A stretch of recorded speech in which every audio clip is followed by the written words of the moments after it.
Assalamualaikum warahmatullahi wabarakatuh. Bismillahirrahmanirrahim. Alhamdulillahi rabbil alamin. Wassalatu wassalamu ala asyrafil anbiya'i wal mursalin wa ala alihi wa sahbihi ajma'in.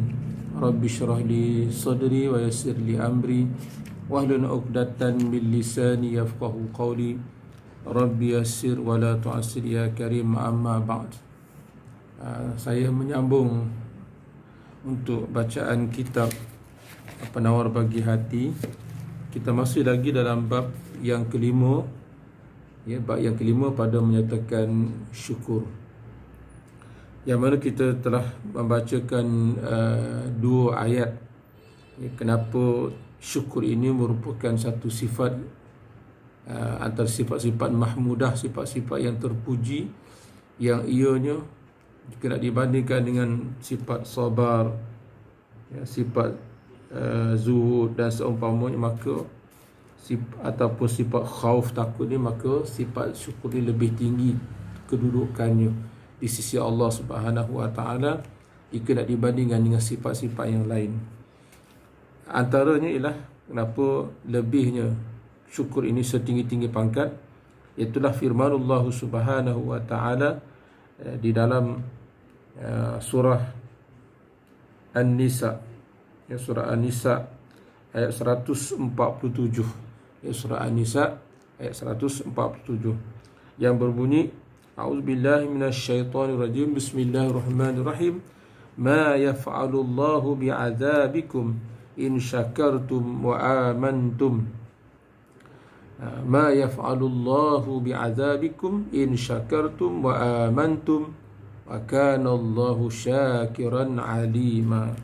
Artinya, tiada memperbuat Allah Ta'ala akan seksa kamu jika syukur kamu akan segala nikmat-nikmatnya, nikmat Allah, dan beriman kamu. Jadi kelebihan di sini orang yang benar-benar bersyukur kepada Allah Subhanahu Wa Taala bahawa Allah tidak akan mengazabkan mereka. Ma yaf'alullah, apa fa'il, ayyu manfa'atin, disebut dalam tafsir Qurtubi, ayyu manfa'atin lahu fi azabikum in syakartum wa amantum. Apa manfaatnya bagi Allah? Disebut dalam tafsir Al-Qurtubi, ayyu manfa'atin, apakah manfaat, apakah faedahnya bagi Allah untuk mengazab kamu jika sekiranya kamu itu benar-benar bersyukur dan beriman kepada Allah Subhanahu Wa Taala.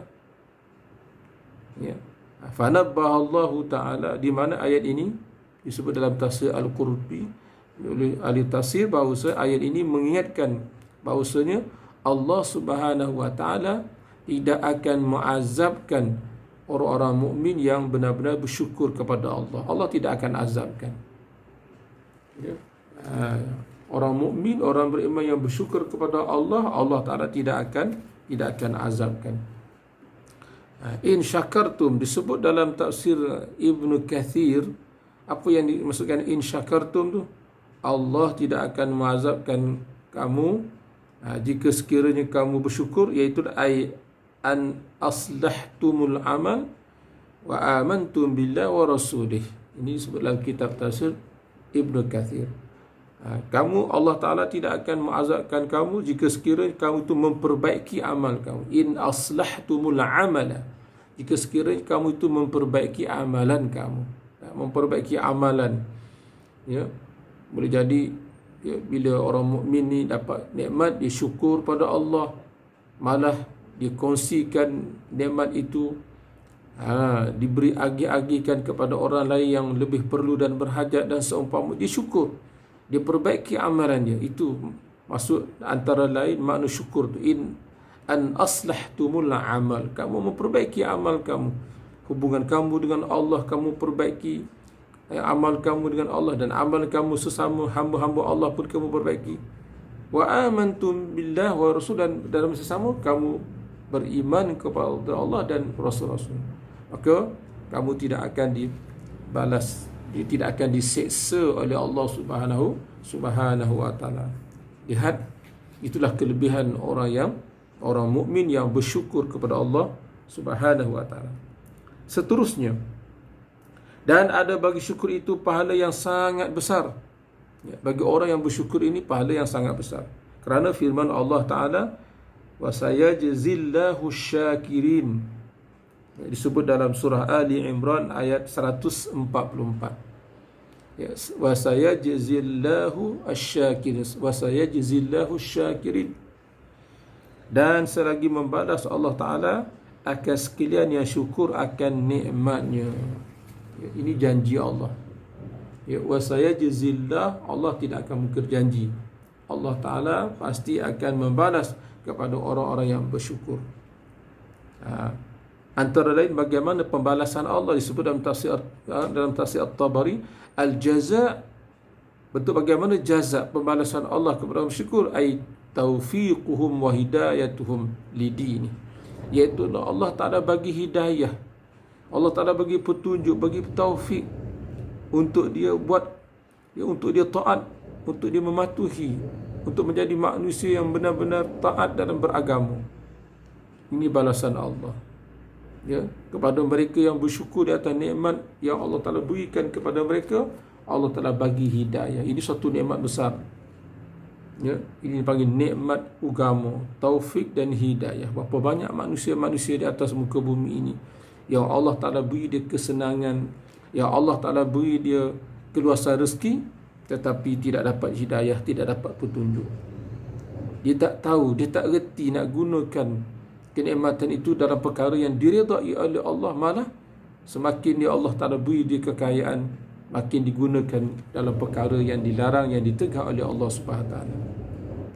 Jadi orang yang bersyukur kepada Allah, Allah Ta'ala akan balas dalam bentuk yang bagaimana pembalasan Allah. Antara lain disebut dalam tafsir At-Tabari, taufiquhum wa hidayah. Allah Ta'ala akan bagi hidayah dan Allah Ta'ala bagi taufik kepada dia untuk melaksanakan, mengamalkan kehidupan beragama, dan istiqamatum ala minhaji, dan di istiqamah di atas jalan Allah, di istiqamah dia dalam melakukan kebaikan, taat dia kepada Allah subhanahu wa ta'ala.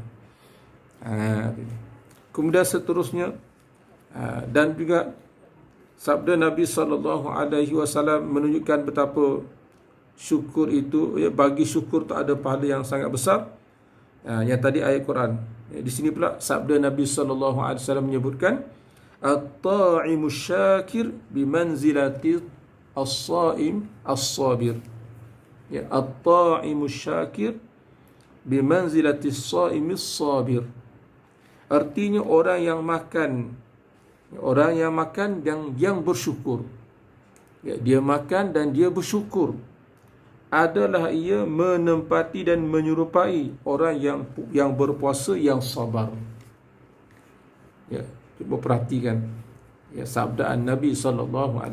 Orang yang makan dan dia bersyukur dengan nikmat yang dia dapat makan, sama tarafnya, kedudukannya dengan orang yang berpuasa yang sabar. Masya Allah. Ini kelebihan yang Allah Ta'ala disebutkan oleh Nabi SAW. Disebut dalam syarah hadis mengatakan, hadza min azimi tafaddulillah ala ibadihi an ja'ala lit-ta'im idza syakara lillah ala ta'amihi wa syarabihi thawabas shaim as-sabir. Inilah, ya, betapa besarnya kurniaan Allah Ta'ala kepada hamba-hambanya, ya, dalam dua keadaan. Yang seorang ni berpuasa, dia sabar. Yang seorang lagi dia makan dan dia syukur. Ya. Maka di sini kata azimi tafaddulillah. Hadis ini menunjukkan betapa besarnya kurniaan Allah Ta'ala yang Allah Ta'ala beri kepada hamba-hambanya, sehingga Allah Ta'ala jadikan orang yang makan makanan apabila dia syukur dengan nikmat yang dia makan, dia diminum, Allah Ta'ala jadikan pahalanya sama seperti orang yang berpuasa yang sabar. Subhanallah. Ya, inilah pengajaran yang kita dapat ambil daripada hadis ini. Ya, maksud apa daripada hadis ini, tuan-tuan, perempuan muslimin dan muslimat? Maksud apa makna hadis? At-tanbihu ala luzumi syukri lillahi ta'ala ala jami'i ni'ami wa saghiriha wa kabiriha. Ya. Maksud daripada hadis ini ialah peringatan, Ya, penjagaan supaya kita naklah melazimi mensyukuri akan Allah Ta'ala. Kita kena mensyukuri pada Allah Ta'ala di atas segala nikmat yang Allah Ta'ala beri kepada kita. Sama ada nikmat tu besar ke kecil ke apa sekalipun, tak kira bagaimana apa nikmat pun, maknah kita wajib kita syukuri dan berterima kasih. Ya, kita kenang sifat kasih sayang Allah yang Allah Ta'ala beri kepada kita. Jadi itulah ya, untuk kali ini, mudah-mudahan insya-Allah apa yang saya sampaikan walaupun ringkas tetapi dapat memberikan sikit sebanyak tentang penjelasan bagaimana kedudukan syukur itu begitu mulia ya, bila seseorang itu memiliki sifat syukur. Sekian, wabillahi taufiq wal hidayah. Wassalamualaikum warahmatullahi wabarakatuh. Selamat menyambut Ramadan.